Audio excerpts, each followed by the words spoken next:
চাচা, এই জন্যই ফকিন্নি পোলাগো লেখাপড়া করতে নাই, দুটা সার্টিফিকেট হাতে পায় আর রাজার রাজত্ব হাতে পাইছে মনে করে, খারারে সরা মনে করে।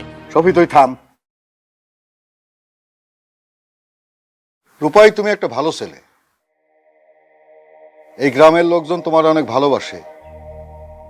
তোমার লেখাপড়ার জন্যে অনেকেই গ্রামে দান খয়রাত করছে, ভিক্ষা দিছে, সাহায্য সহযোগিতা করছে। তুমি বিকম পাশ করছো, চাকরি পাইছো। তা তোমার এই লেখাপড়ার জন্য আমিও তো দান খয়রাত করছি,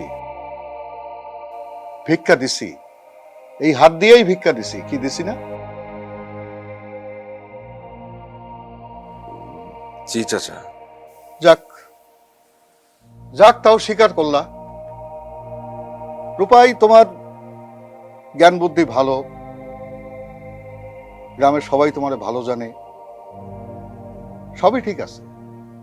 শুধু আমারে একটা কথার জবাব দাও তো, এই যে হাতে আমি দান খয়রাত দিছি, ভিক্ষা দিছি, সেই হাতে আমি একজন বাপ হইয়া আমার মেয়েরে কি করে সেই হাতে তুলে দিই? আমার মেয়ে কি কোনো ভিক্ষার জিনিস?